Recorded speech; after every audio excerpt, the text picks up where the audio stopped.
প্রিয় মানুষটির সাথে কথা কাটাকাটি হলে কঠিন পরিস্থিতিকে সামলাতে এই 4টি টিপস মেনে চলো। নাম্বার 1, তোমাদের মধ্যে যখন কথা কাটাকাটি হচ্ছে তখন একজনকে অবশ্যই থেমে যেতে হবে।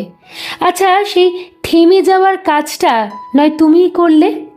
তারপর যখন পরিস্থিতি খানিকটা ঠান্ডা হয়ে যাবে তবেই তুমি তোমার কথা তাকে বোঝাও। নাম্বার 2, সমস্ত দায়ভার কিন্তু তার উপর চাপিয়ে দিও না, কারণ একটা কথা অবশ্যই মনে রাখবে, সেটা হলো এক হাতে কিন্তু তালি কখনোই বাজে না। তাই তাকেও কিন্তু কিছু বলার সুযোগ তোমাকে দিতে হবে। নাম্বার 3, হঠাৎ করে কিছু একটা সারপ্রাইজ প্ল্যান করো।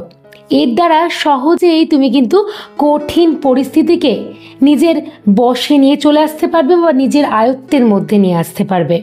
নাম্বার 4, নিজের ইগোকে দূরে সরিয়ে রেখে তাকে অন্ততপক্ষে একবার সরি বলো। দেখবে একদিন সেও তোমার দেখা দেখি তোমাকে সরি বলছে।